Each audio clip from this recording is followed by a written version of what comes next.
You're listening to Plain Talk, the voice of North Dakota politics. I'm your host, Rob Port. If I sound distracted, it's because I've been busy covering this story all morning. I'm joined by my co-host, Chad Oban. He's right of center, I'm left of center, both sides of the political spectrum. I think it's cathartic. I think it's a necessary and proper debate. I'm glad we're having it. And honestly, we have to do better. Okay, I don't know why I'm getting blamed for this, right?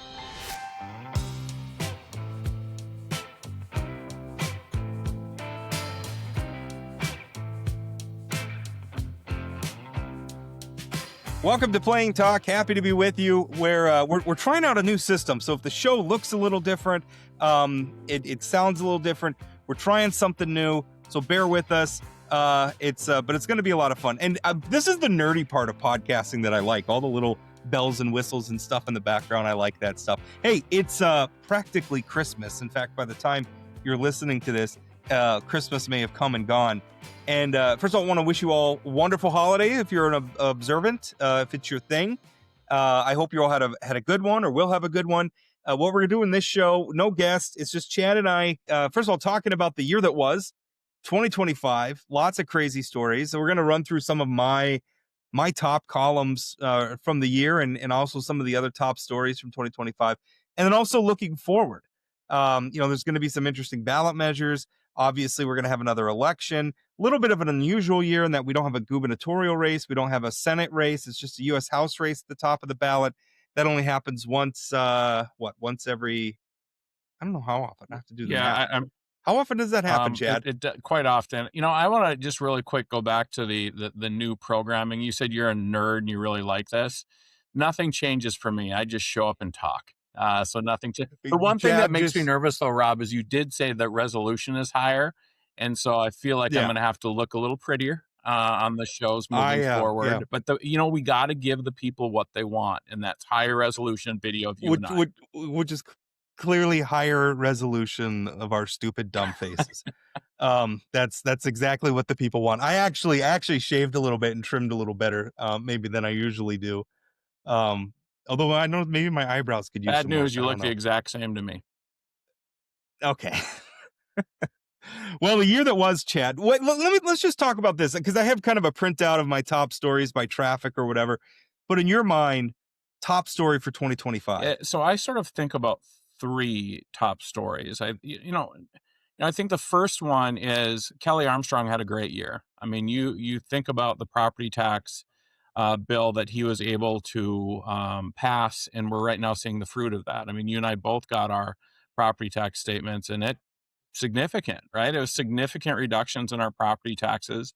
I also think the cell phone ban is working as well as he wants. It's working better than I would have ever guessed, and I was a proponent of that. So I think that sort of Kelly Armstrong had a really good first year. And then I think it's something that we've been talking about, the complete and utter failure in Washington to deal with health insurance costs. And I think those are my two biggest takeaways from this year is Kelly Armstrong had a great year, specifically related to those two policies, and Washington is failing us.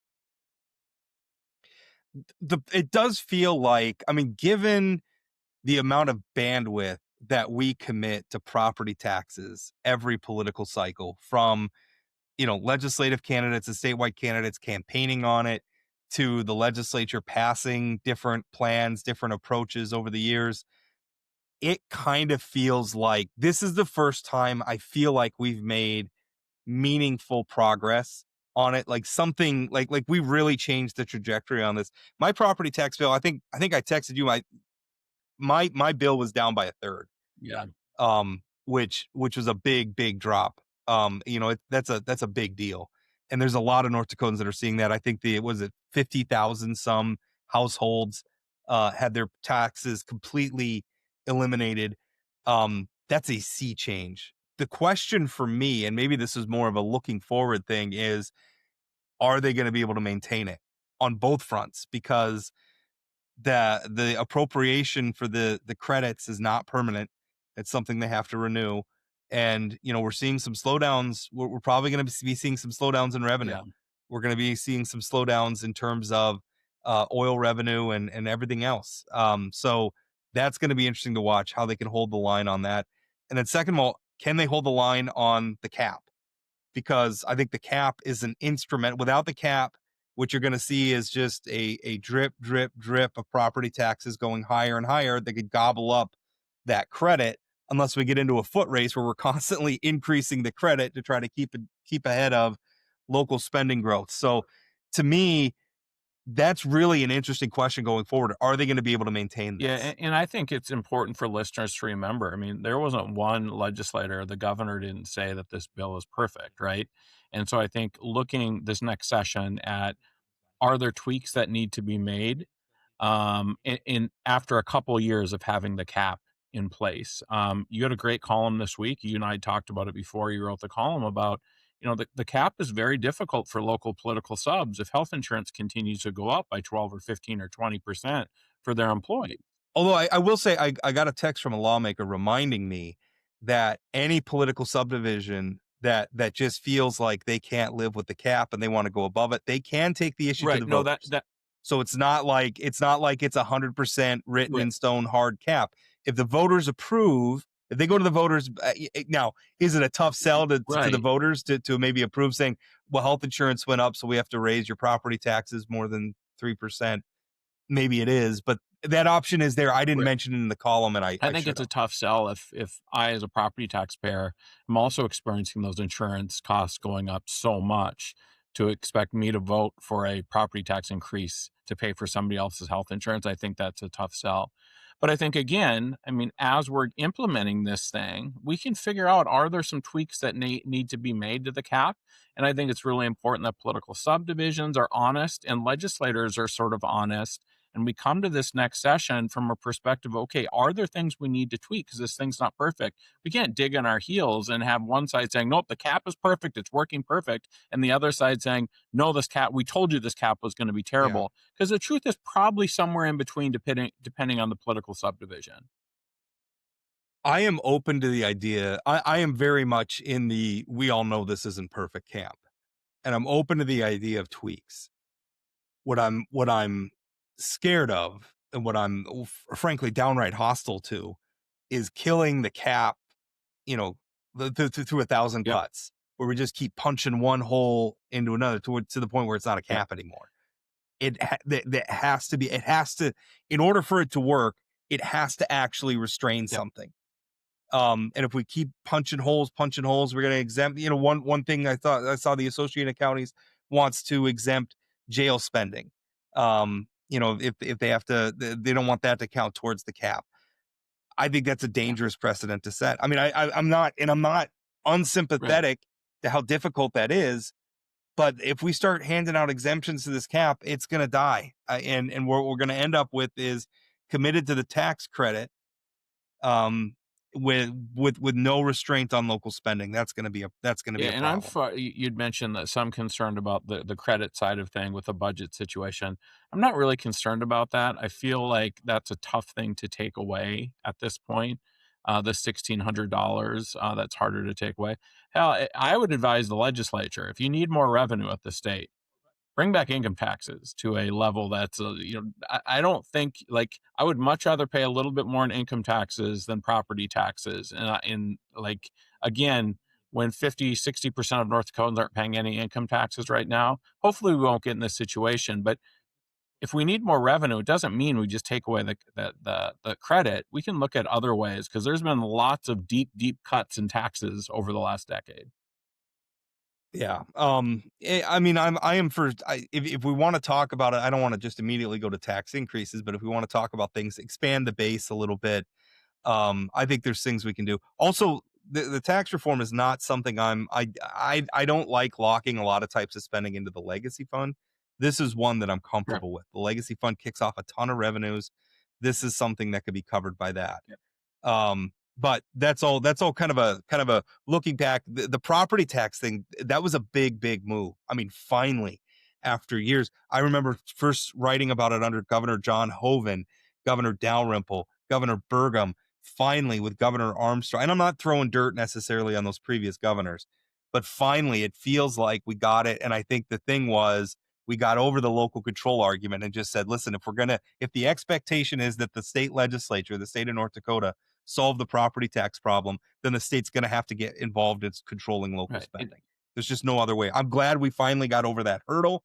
And now I think hopefully this is going to be a better situation going forward. It already Yeah, I mean, the is. problem historically has been it's not easy, right? I mean, you have 141 legislators and every political sub is in a different position. So this cap is Yeah. literally, it's treating people, it's everybody has a 3% cap, but the effects of it are very different depending on what the political sub is.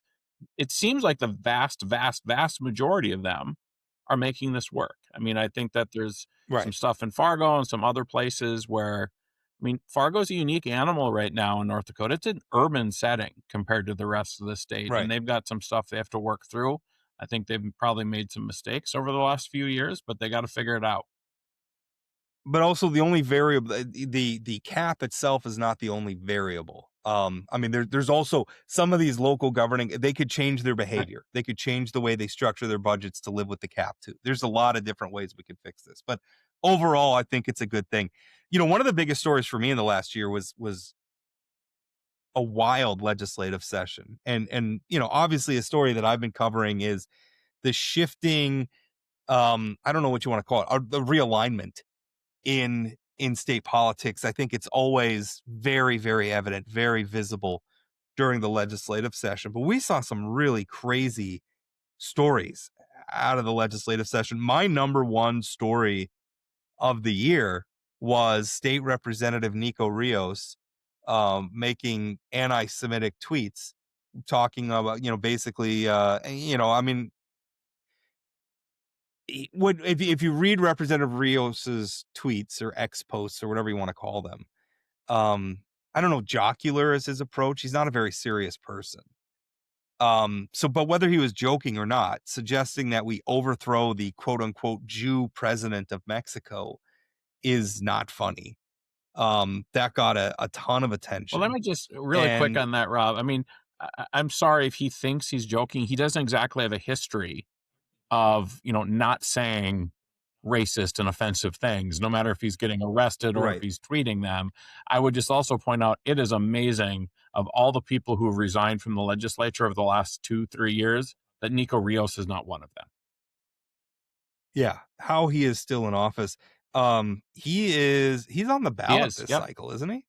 Yeah. And I've not So, heard if he's you know, running or that's going to not, be but an I don't know. I don't know. That's going to be an interesting I race can to tell you he watch ain't if he getting is beat by a running. Democrat. So this is a clean up your own house Republican sort of issue. Well, well, and which is another interesting thing is what is the Republican appetite for cleaning up their own house? I don't know. I don't know what it is. You know, I think that it's very troubling that Representative Rios is still in office, and in fact, there are still Republicans out there defending him and saying, you know, it's cancel culture, it's just the liberal media, it's fake news, that we're upset about this. It reminds me, I got some, you know, we had a broken national story about Republicans, young Republican groups in, I think it was like Vermont and New York and maybe one other, Ohio. I don't know. Vermont and New York for sure, and some other states where, you know, they had these message groups and they were sharing just vile anti-Semitic, racist, anti-gay, anti-trans, all these things. And not even like anti-gay insofar as, oh, you know, we don't support same-sex marriage, but like slurs and terrible things, a misogynistic, ugly stuff. So the reporter who wrote that story, because I'm like, when I read it, it was like, this is deja vu. This is a 2005 story, or 2025 story. I went back, I wrote a story nearly identical. 2022, it was a messaging group for North Dakota young Republicans. And it was the same thing. Anti-Semitic tropes, slurs for gay people. I mean, just up and down the list. It was terrible stuff.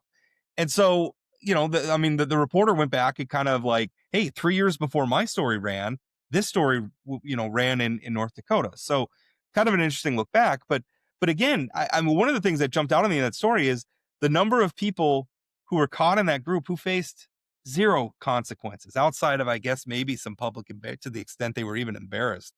Some embarrassment from my reporting and it being exposed, faced no political consequences Well, at first of all, all. congrats for that story. It was awesome, right? It was awesome that Politico went back and looked at that. But I would say that it's not just like most of them weren't even embarrassed. Like, this is just the way they Yeah. talk. They think this is acceptable. But not only Yeah. have there been no repercussions, many of them have moved up in the ranks of the Republican Party. They're district chairs, they're involved with the state party, they're legislators, and it's acceptable. I mean, I think about Luke Simon shows up in my Facebook feed all the time with his really smart comments. And like, here's a guy who, like, you just read his divorce papers. This guy should be hiding. He should be so embarrassed, Yeah. let alone being Yeah. the only legislator to ever get removed from the legislature. This guy still has a platform. This guy still has a platform and there's still people who think Luke Simons was wronged in this scenario. It's crazy times, man. The other, I mean, well, speaking of that, people do resign sometimes. Some of my biggest stories were out of Minot this year, including the mayor of Minot texting a video of him pleasuring himself, I guess, to the human resources director of the city. Or no, it's not the HR. It was the city attorney. That's who it was. By the way, And even worse. right. He he did ultimately resign, but not until and the interesting part of that story is while he was under investigation, the city of Minot was lobbying for legislation introduced by a city of Minot area legislator to shut down public access to human resource investigations of the very sort of investigation that the mayor of Minot, the former mayor of Minot now, um, Tom Ross, the sort of investigation he was under. You had Minot City Alderman Mike Blessum down there, talking about how burdensome it was that, and it made it really hard for them to investigate these matters and everything because everything made it out into public and into the media. Meanwhile, the mayor was under investigation for sending this. And Chad, the other thing, I mean, to me, you resign the minute you realize that text went to the city attorney. Now, I don't think he intended to send. I don't think that my understanding based on everything was that the city attorney was not the intended recipient. He was meaning to send this, which, by the way, it was the middle of a work day. And what news did he just receive? And work week. And he had just finished a phone conversation with the city attorney about a Minot police officer who had taken his own life at the police department. And so they were working on that. He hangs up the phone and then apparently records that video and sent it to the wrong person in the middle of the workday. So think what you want of that. He did ultimately resign, but not until, I mean, that investigation went on for months before somebody finally leaked the fact that it was ongoing to me, and I pushed it out into light, and then he resigned. And part of me wonders, Chad, if I had never got wind of it that way, if he wouldn't still be the mayor of Minot right now. Well, I think he probably would still be the mayor of Minot. That whole case, that whole scenario, and then leading to that sort of strange mayor's race that we had up there. You had up there, because city government's just straightforward in Bismarck. It did become something of a statewide spectacle, though. I mean, it was something to behold. But like, compare that mayor situation to Jeremy Olson resigning from the North Dakota legislature. Like, none of the details that led to Jeremy Olson resigning ever really materialized because they quit the investigation because he resigned. Would the mayor of Minot, would these salacious details not have come out if maybe he resigned as soon as he hit send? I mean, he obviously knew what he did. Well, also like just the idea that he, and this is me just looking into it. I don't know what his thought process was, but my assumption is that he was thinking, I could maybe survive this. And I'm thinking to myself, if I got caught doing that, and first of all, I would never get caught doing that because I don't do that. But if I did get caught doing something like that, I would change there would be no thought about trying to stay in office. The question for me is, can I stay in the state of North Dakota? And can I move somewhere? Can I change my name? Because that is humiliating and embarrassing, but that is the world that we're living in now, where there is just no shame. There's no shame. And the idea of these things happening, and you should be so embarrassed, and you shouldn't want to go out in public and whatever. But instead, people are still on social media. They're still wanting to be fed, even after all of this stuff. I mean, the Jason Doctor situation is much different than obviously that situation, but I think Jason Doctor probably should have resigned as soon as, he was found guilty, fair otherwise, of voting on something that personally benefited him. I think he should have resigned as well. I mean, I'm starting to sound like you on the last podcast, so we just need people to resign more often.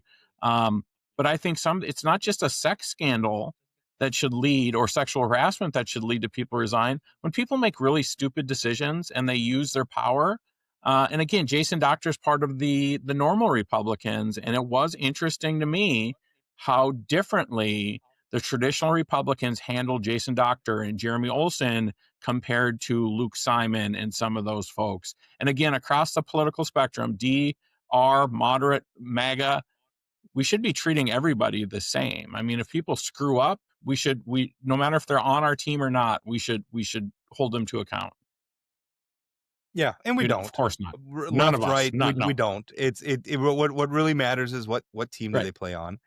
And once I identify which team they're on, then that shapes the response to it. And to me, I don't care. I mean, to me there is a line. I don't mind, like, ideological disagreement. That's all inbounds. That's all, this person has this philosophy about taxes or this philosophy about education or whatever.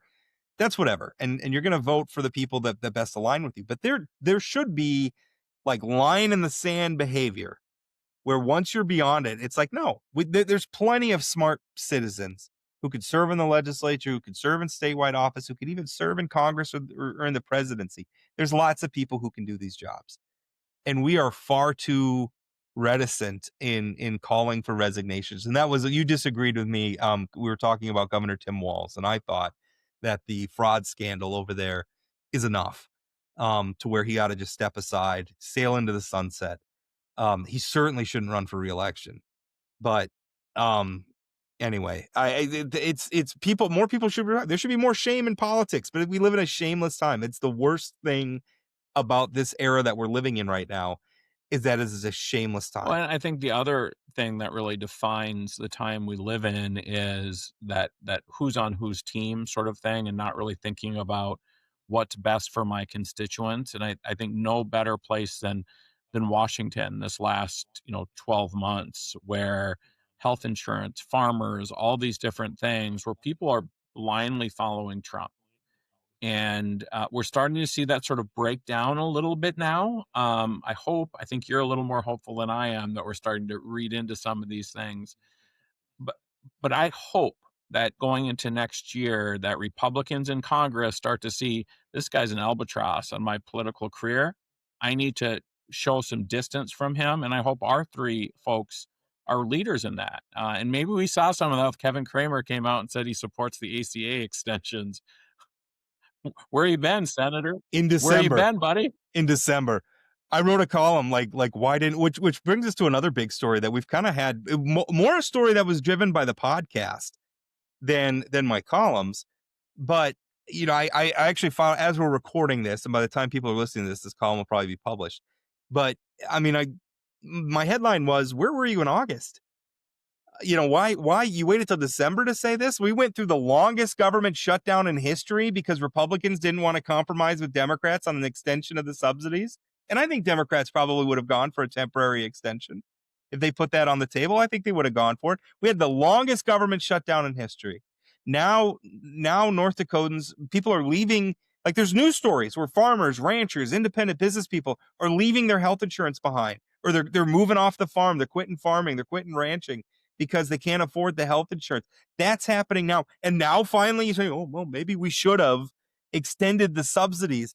That's been a really big story in the second half of the year. And by the way, kudos to Insurance Commissioner John Gottfried, who called it in August. And the thing is, like, this was, I mean, obviously for somebody in his position, he's probably thinking, like, this is no great observation. Of course, if somebody's health insurance premium goes up 30-40%, they're probably going to consider not paying for it anymore, or finding another way to get it by, like, quitting their independent business, whether it's farming or whatever, and getting a job somewhere else. He called it in August that this was going to happen. And what happened in August to John Gottfried?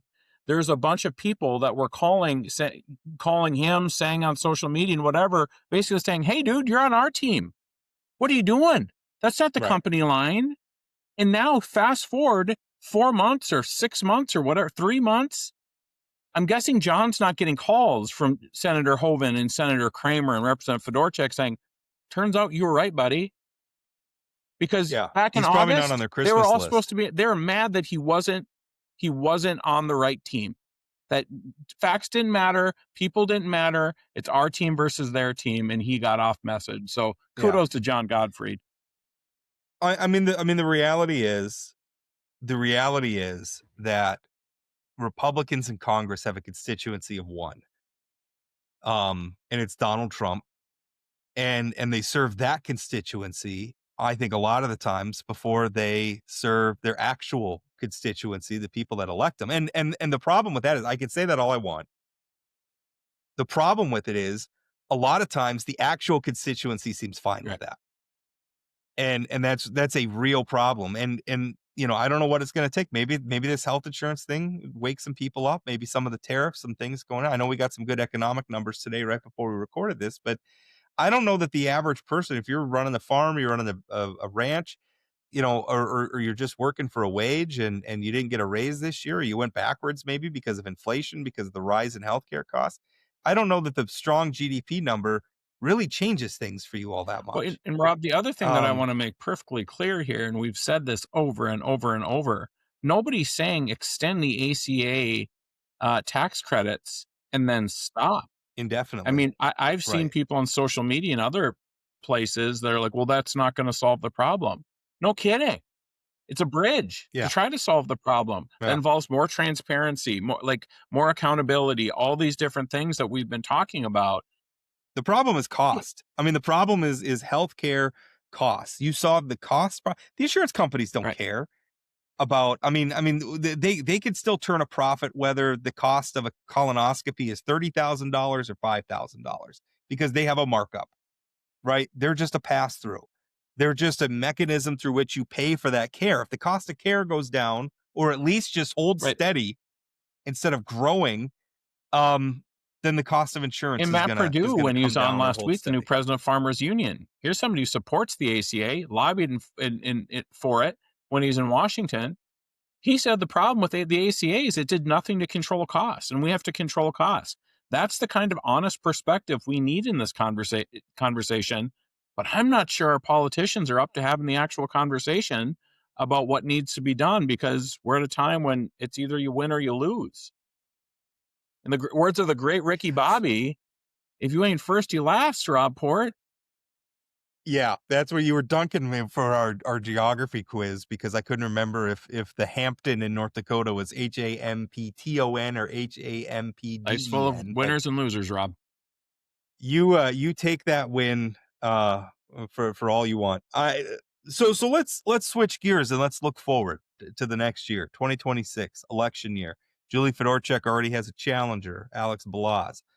I don't perceive Alex as moving the needle all that much in that race. I mean, he was on the ballot last time. Granted, it was a crowded field, but he got less than 5% of the vote. So I just, all due respect to Alex Blas, who I genuinely like. I just don't know that he's going to get a lot of momentum, and he's really picking kind of a weird lane to run in as a Republican, where he's kind of independent, kind of anti-Trump, kind of, I don't know. Like it's kind of hard He to did nothing. discern He where did he's at nothing over the sometimes. last year to move the needle, right? I mean, there's nothing that's been changed, and I think Trigby Hammer is probably looking at that race again. There's some indications that he's looking again. I think that Julie's probably going to be Congresswoman as long as she wants to be Congresswoman, unless something changes dramatically Yeah. in this state. Yeah, I mean, we need some shift in the politics, or a scandal, which I can't imagine Julie Fedorchak having some major scandal that's going to cost her. I just don't think she's that Well, sort and of I a don't, yeah, and political I leader. also So don't think that she's going to be in Washington and really leading or being sort of I mean, that's also not who she is. I mean, we've talked about her being a workhorse. I've been disappointed that she's a little bit too much of a yes person for the president. Understand the politics of it, but I don't think that race is going to be. But also there's, I mean, we're I mean, the North Dakota electorate loves Right. Donald I mean, Trump. that's what I'm So saying. I understand the politics of it, but doesn't mean I have I don't think it's the best representation for North Dakota. But I don't think that race is going to be particularly compelling in 2026. no, no, because I mean, if Trigg v. Hammer's, and again, all due respect to Trigg v. Hammer, who I like, but he's been on the ballot, statewide ballot, multiple times now. I just don't know what's changed from 2024 to 2026 to make voters think, okay, now's the Yeah, time. I think the interesting thing on the statewide ballot is, I mean, I think the only one that could be close is probably the superintendent's race, but man, everybody loved the Levi pick. I mean, I Levi Bachmeyer pick, so I don't know that that's going to be competitive. And the governor, I mean, because he's a governor appointee, Armstrong's got some skin in the game Same with that PSC to race, right? I say that like I don't perceive Governor Armstrong having need. I don't know that he's going to need to go to the mattresses for Levi Bachmeyer. I just don't think Levi Bachmeyer is going to have any problem. You might see a challenge from the far right again, and I think it'll probably end up about the same way all those Yeah, challenges. and the from reality far is right Levi now. Bachmeyer is a lot more politically astute than Kirsten Baszler was, and so I think he'll handle it much easier. And doesn't have a lot of her baggage right. either, by the way. I think the interesting thing is going to be, is there going to be a state GOP convention where they actually nominate candidates or not? And how will Kelly Arms, I mean, he's not up, but will folks actually show up at this thing, either seeking the endorsement or being there? I don't know. If I were a Republican statewide, I'd not show up at that meeting. There's no upside. So to set the stage a little bit, I mean, the state party has been captured by the populist wing, ultra mega, whatever you want to call them. They've elected one of their own as chair. They have a majority of the votes, slim majority, but a majority of the votes on the state committee. And they will hold a convention, right? Because they have to nominate national delegates. So to your first question, is there going to be a convention? Yes, there is. The question is, what is going to be the nature of that convention? And I think that is a very interesting question. And I think it's going to be probably the first big political story of 2026 is what happens at this convention. Does Kelly Armstrong go to be, a headline speaker at a convention for a party that also censured him twice? And hasn't, and my understanding is, and I shouldn't say that this is my perception is, the party itself has not done much to repair that relationship. Well, I will say, I mean, so they censured him for an issue that we led this podcast off with as being the biggest success of 2025, and that's his property tax bill. They censured him. You think of all the North Dakotans who are opening their tax bills right now, 50,000 households seeing a zero on their property tax bill.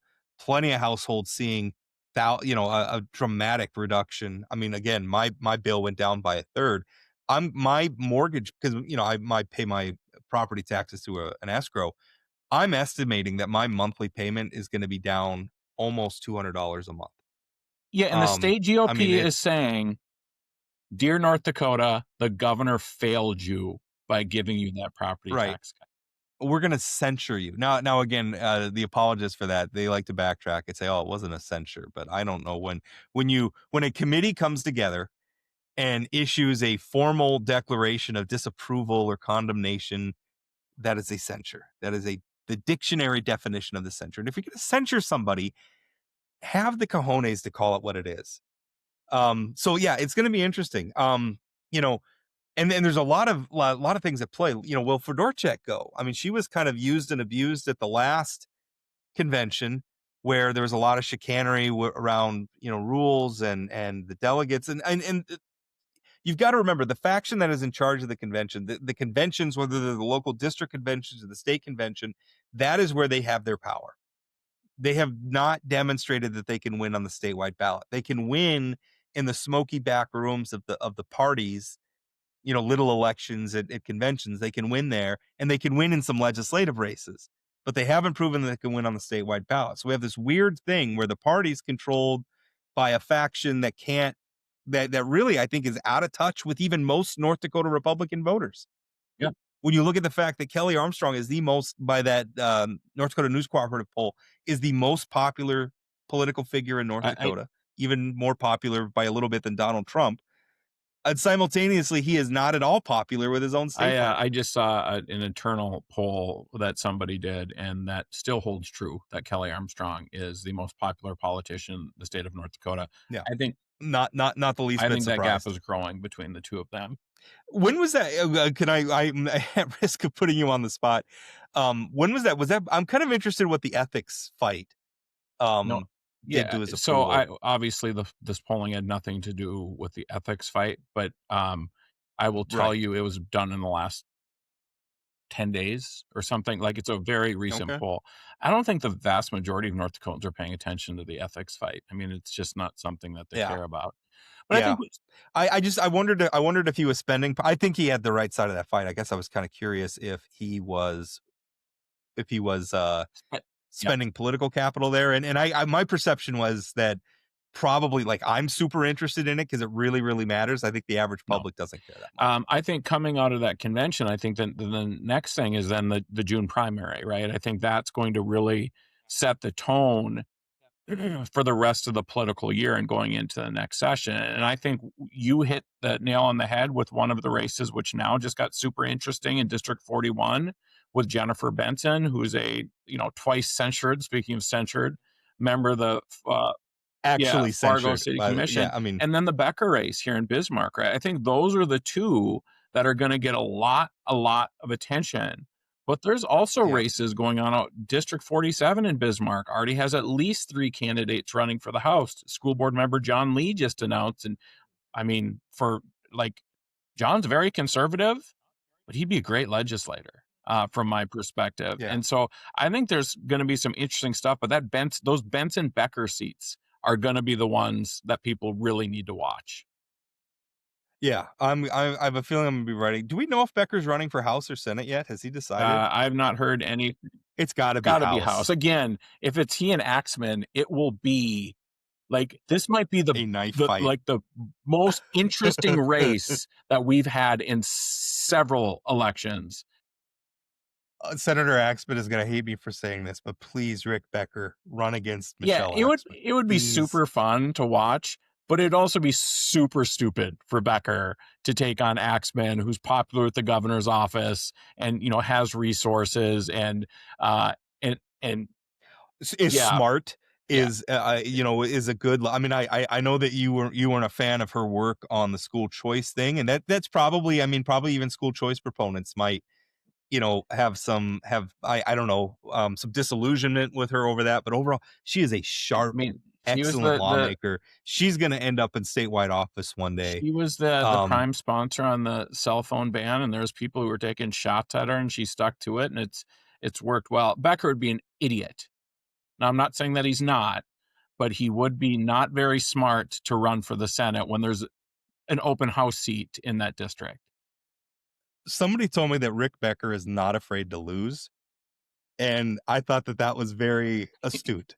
I don't know that There's something to be said about he, that. he plays the part of the noble loser very, very well. He's a very sort of lost cause, Don Quixote tilting at windmills. He kind of the heroic figure.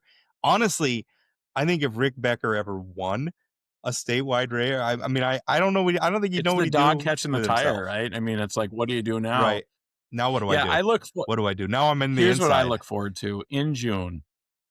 Another press statement from Rick Becker saying he's never running for office again, that this is the last loss. That's what I'm hoping happens the day after the primary.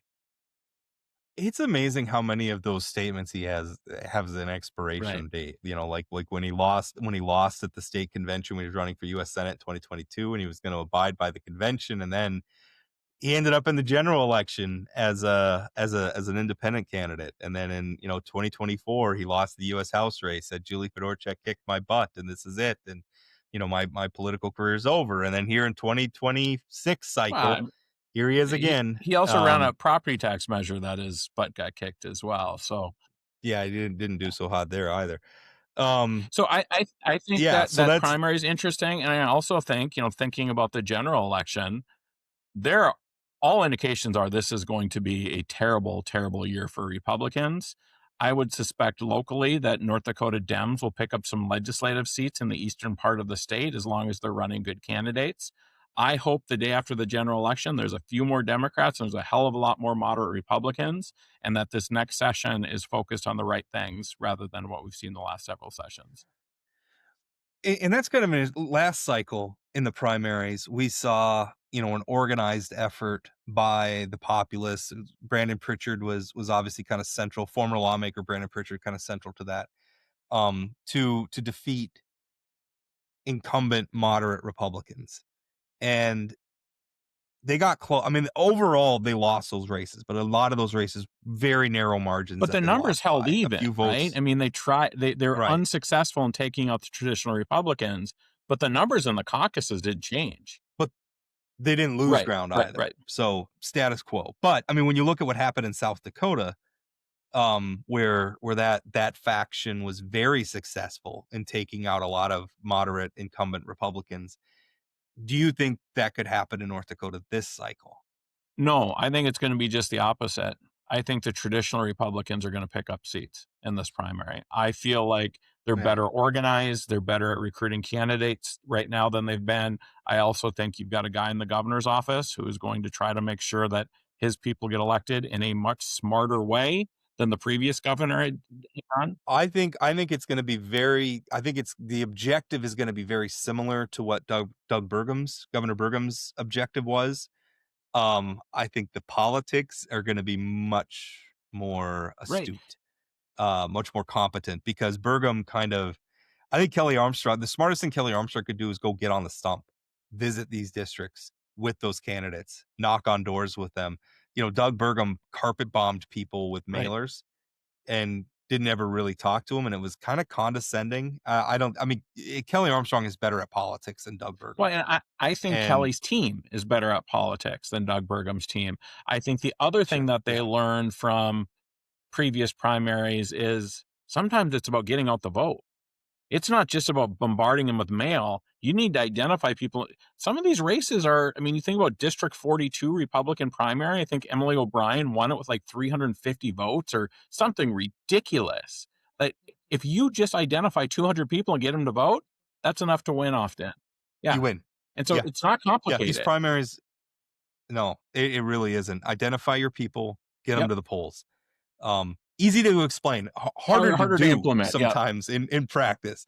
But yeah, I mean, that's the goal. And I think you're right. I mean, I think at the very least they're going to hold the line again, which will be remarkable. And then it gets really interesting, like, because now we're past the midterms, and then it's, what does the post-Trump era look like? I mean, that's kind of what we're staring down the barrel of. What does the Republican Party look like post-Trump?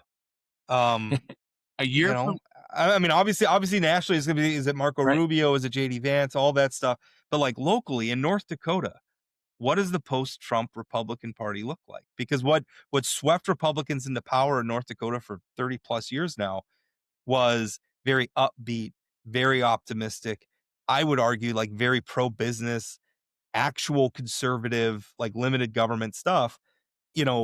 We shifted into the Trump era has been culture war and really in some ways big government stuff. We're going to, the government's going to tell people what to read and how to live. And are we going to go back to what it was? So I think that is it going to be more? I think there's some factors that indicate to me that we are going to go back to the traditional Republican, and not necessarily because Republicans want to move in that direction, but I think they'll be forced to. I mean, Governor Armstrong was on here couple of weeks ago, and I think his line was, I've never been able to show my true fiscal conservative chops, and I'm going to have to do that next year. I think there's going to be budget cuts that need to be done.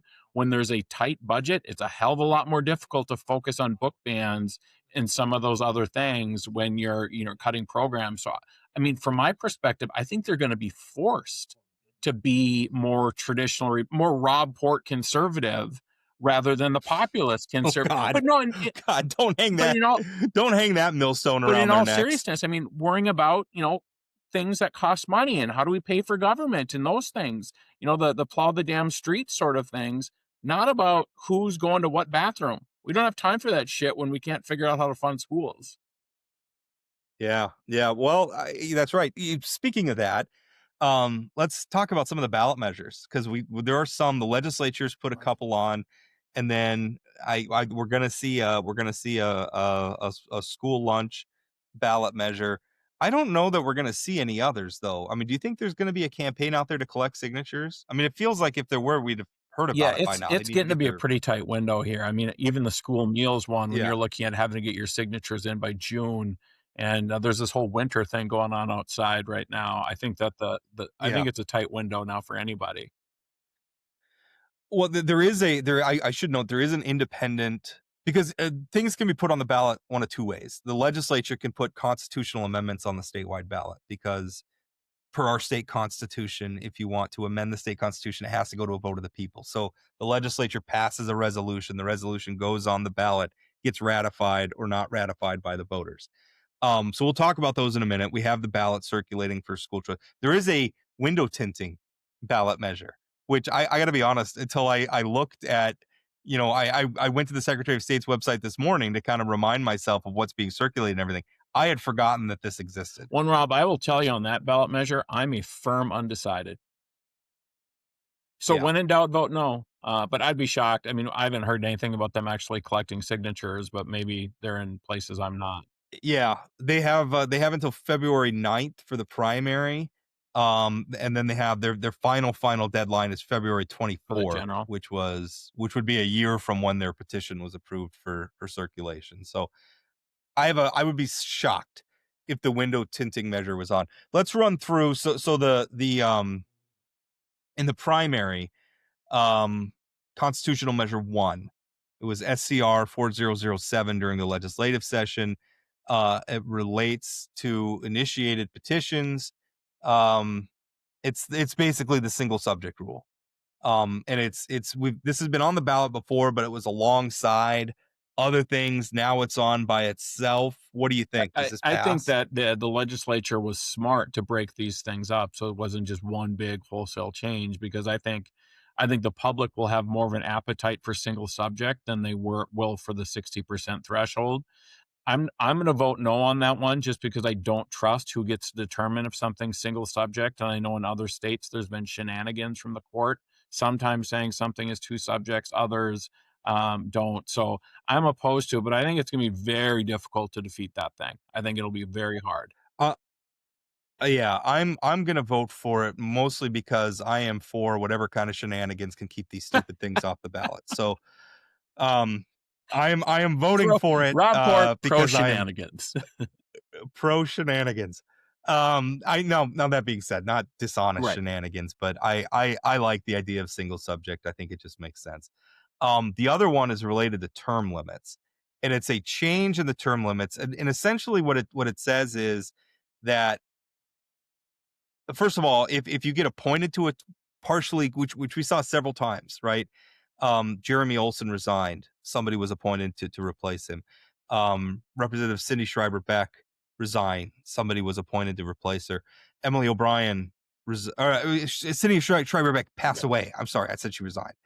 She passed away tragically. A terrible, terrible thing. She was a great person and a great lawmaker. There was an appointee, Emily O'Brien, resigned to take a position in Governor Armstrong's administration. There was an appointment. All of those people currently, the years that they're serving count towards their 8-year limit, which means that they can't serve 2 full terms, a full 8 years, because you can't get elected to a 4-year term that's going to put you over the limit. So this changes that and says if you get appointed to a partial term, you can complete that term and then the clock starts counting on your term limit. The other thing it says is that you're allowed to serve, currently it's an 8-year term in one chamber. This says that in what you could do is you can serve 8 years in the House, then run for the Senate and serve 8 years there or vice versa.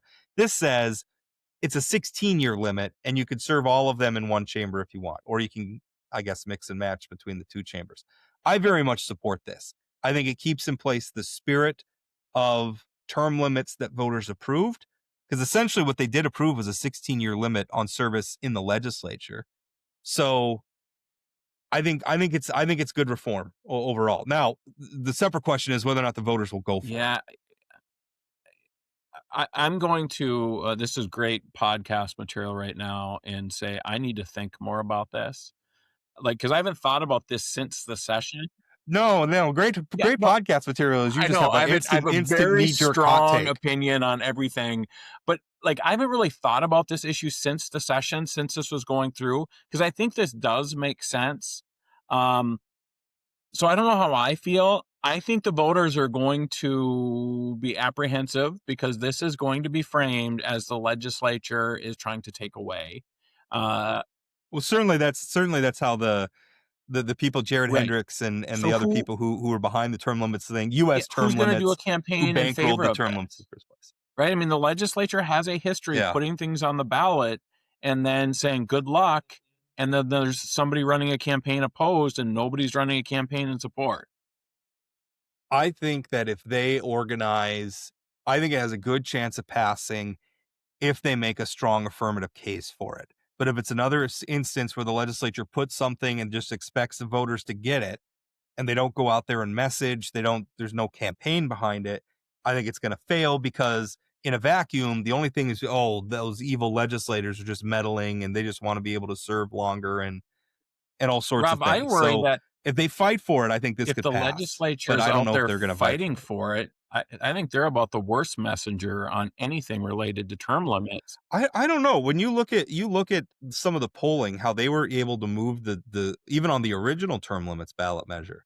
Now that was a little bit unusual because it was initially blocked and then the courts restored it to the ballot. So there was a short timeline. But if you look at some of the polling, they did move the Sure. needle on that. And it was legislators leading the charge. And it wasn't a particularly organized campaign. So I don't know immediately. I think that if legislators come out and can explain this, and it's not that hard to understand, we're keeping in place the spirit of what the Still voters 16 approved. years. We're just making a couple of, it's still 16 years. Just but it's not fair if you get appointed to an uncompleted term, that shouldn't count towards your term limit. And also you can serve all 16 years in one chamber as opposed to having to flip. Yeah, the interesting thing is the vast majority of voters are not going to be educated on this. And so you go into the poll, most of the time people, Well, that's why the messaging is important. Like you're going to have to, even if they message, most people are not going to go in with any idea. Yeah. So the interesting thing is most people go in, if they don't understand something, they'll vote no, right? But in this case, are they going to read it and say, oh, this is implementing term limits, and they're going to vote yes? So I think that's sort of interesting because I think it sort of butts up against each other. They would be very smart. I am anti-term limits, but the proponents of this measure, although I support this measure and I'm going to vote for it, the proponents of this measure though would be very smart if they branded themselves as being pro-term limits. It's like, yeah, of course we're for term limits. We just need to clean it up a little bit, make sure. So, and I think that makes legislators really good messengers on this. If they're out there saying we're pro term limits, we're trying to limit ourselves. So I think it'll be an interesting thing, and it'll be interesting how much publicity it gets, and how much people are paying attention. Well, I'm feeling because U.S. term limits is going to hate it. The other thing is this sets up a legal battle because the original term limits measure says that the legislature's not allowed to mess with it. Not allowed to put amendment, and that is such a unique part of that ballot measures language. How do you tell the legislature? And really, you're also telling the people because the legislature cannot amend the Constitution without a vote of the people.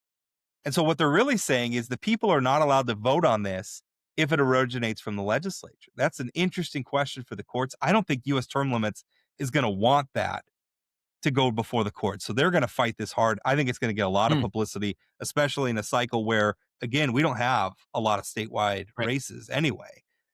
This is going to be one of the hot issues of the cycle for sure. The other one is constitutional measures. Now, by the way, the last one and these are both general election measures. Constitutional measure 2, which amends basically allow requiring that for a constitutional amendment it has to get 60% of the vote. Again, I think that I think it's smart that they broke these three up. And I also this is again something I support. I think amending the Constitution should be a little bit harder than it is right now. Yeah, I'm opposed to this. But again, I think it's difficult to make a case to oppose it because it should, people are going to say it should be a little bit more difficult. I sort of go back, if it's 50% or the majority of votes elect a legislator, why shouldn't it be 50% or the majority of votes for everything? with that being said, I mean, Yeah, the legislator you elect with a majority, they're not even allowed to right. amend the Constitution on their own. It still has to go to the people. The Constitution is a Yeah. special document and should be treated So that way. here's the other thing I would say is this is one that I might be able to be persuaded on because I'm going to persuade you're you. going to persuade I'm going me. to win Okay, you well over. now I'm I am. really locked in. I'm opposed to this thing, but I've spent more time and energy trying to defeat bad constitutional measures that I wouldn't have had to spend as much time and resources on if it was a 60% threshold. The school meals is the first time I think that I've been really supportive of a constitutional measure in a long, long, long time. And so if this process is in place, I think it should start being used for good, not just, bad things that I don't like. So, Or- yeah. last topic before we go, school lunches. Um, Obviously, I've already written columns. This is going to pass. I don't think they're going to have any problems getting the signatures. I'm assuming they have the resources to hire signature collectors if they need to be. I think even if they relied on an entirely volunteer, I think there's enough people out there who are passionate about this. They could get that over the line. And if it gets in front of voters, it's going to Yeah. pass.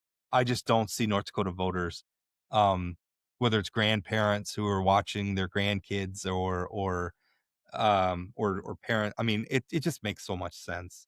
And I don't know what I mean, the arguments against it. And I don't want to be one of those people who says, well, if you disagree with me, you're a mean person or you just don't care or whatever. But the arguments against this just don't make a lot of sense. I mean, there's a time and place for user fees in government, but attending school is compulsory. Like it's required. We don't charge a user fee for books or the other things in the classroom, projectors or whatever. But we're charging for lunches. The kids have to go to school. They're required by law to be there. Everybody, well, the vast majority of everybody agrees with compulsory education and that we should provide the public schools. Let's just provide the lunches too and So get I over it. think I've talked to two connected conservatives in the last week or so and talked about this measure. And both of them were very clear they think this thing is going to pass overwhelmingly. At least one of them supports it, and they said, "Who's going to put resources into to defeat this thing?" The only people who seem to Yeah. be like really anti this are a group of state legislators. So again, I don't know that state legislator is saying, "Hey, trust us. We can't afford this." I would also just say, from my perspective, there's just a property tax measure that would have taken $3.15 billion away from the state. That money was saved. Maybe some of those savings should go to feeding kids. I mean, like Yeah. this feels like something people like. I think your messaging around this isn't just about feeding kids because kids are going to get fed at schools. This is about putting the money in pockets of working families at a time when stuff costs so much more money. People are going to vote themselves. This I think it's about efficient government. Like the question of whether or not the government should provide a public education. settled. If you disagree with that, and I don't know that many people, that ship Yeah. has sailed. This is a service we're providing. So I mean, it's kind of like it's like all of a sudden saying, well, the highways are all going to be toll roads. So if you want to drive from Minot to Bismarck, you got to pay $5 to drive on Highway 83 or something. Like nobody's going to go for that. We already agree that we're providing the public schools, we're providing the education. Let's delay instead of having this stupid bureaucracy on the side where we're spending money to organize a fee structure and we're means testing and we're doing all this stuff. And that's the other thing. The people who are wrapped around like, well, I don't want to pay for lunch for rich kids. Do you know how much it costs the taxpayers to means Right. test? To look at each individual student and decide you're rich, you're not rich. Or That takes yeah. time. That takes money. Let's just stop doing that. Feed the damn kids. Yep. And move on with our lives. The other argument that frustrates me is the idea that we're not going to get as much federal funds because people aren't going to fill out the form. We can do this, right? Schools can do this. Easily we can do solved this. problem. I also think universal meals like cell phone bans are going to be like a norm at some point, probably in the next 10 years or so, where everybody just sort of Yeah. does it because it is kind of common sense. So I think it's going to pass. And mark my words, next legislative session, every legislator is going to use it as a reason why the state is poor, and going to ignore stripper wells and all the other reasons why the state is poor. It is let's be fair. It is a significant new appropriation that would be required by the state constitution, which I'm not in love with putting this in the state constitution, even though I support it. It is I don't think we should shy away from the cost. It is a significant cost. We can't ignore all the other reasons why the state budget is going to. No, I'm not saying, but you can't just pretend the price tag doesn't exist. It's real. It's a lot of money. That being said, that $144 million that we're replacing, that is currently coming out of the pockets of North Dakota families. You are spending that money, and now they don't have to spend that money. In a way, that money goes right back into their pockets of families. It is targeted tax relief, because believe it or not, tax cuts cost money too. This is targeted tax relief for families with school age kids. If you support tax cuts, you should support universal meals for kids, because it does the same thing. It does, really. I mean, in this instance, it does essentially the same thing. All right, we're gonna stop there. Thank you so much. Plain Talk had a great year, by the way. We went to full video episodes. Doing the clips online. Our YouTube channel has grown leaps and bounds. Our Spotify audience has grown leaps and bounds. Our overall audience has grown. And I think some of the most gratifying things, though, is when I hear Plain Talk come up organically in conversations. There's a news article and they're talking about something somebody said on Plain Talk, or I hear a lawmaker talk about something that was mentioned on Plain Talk. That, to me, probably even more so than the raw numbers, is very, very gratifying. It's a lot. And at the end of the day, this is fun. This doesn't feel what work. I look forward to my conversations with you, Chad, every week. This is a lot of fun. I have fun too. One thing that I don't want to leave without commenting on, though, is I love the clips. I love when the clips go on social media. Don't necessarily love the comments. Hamida Dakane, one of her clips, the bigotry and the racist, went kind of viral, and the racism of North Dakotans and the stuff that they were saying. Some North Dakotans, absolutely, yes. I think that's fair.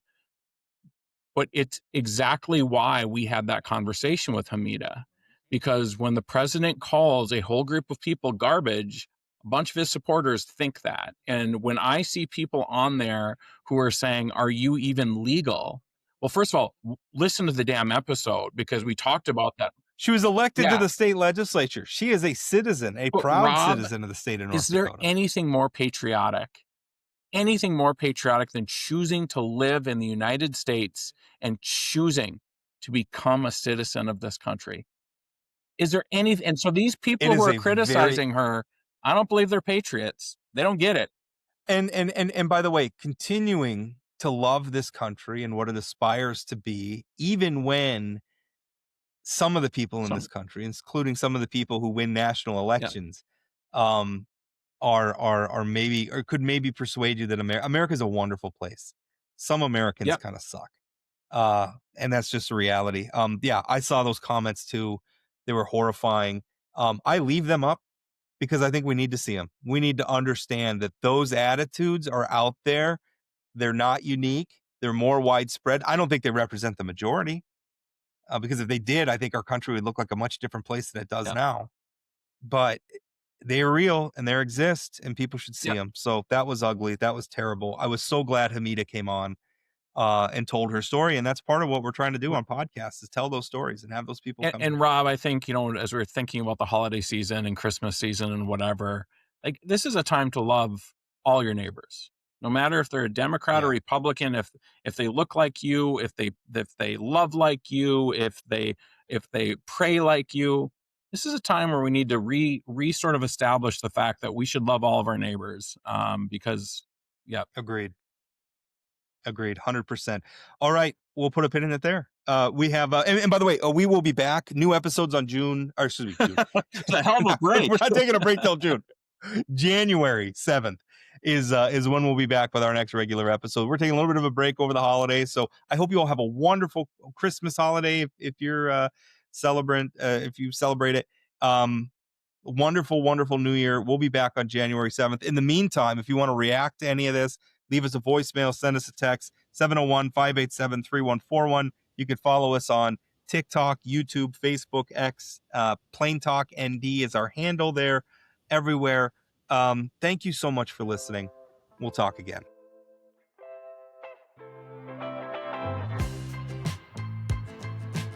That's it for today on Plain Talk, the voice of North Dakota politics. Plain Talk is a production of Forum Communications Company.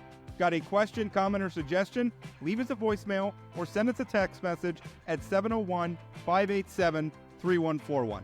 That's 701-587-3141.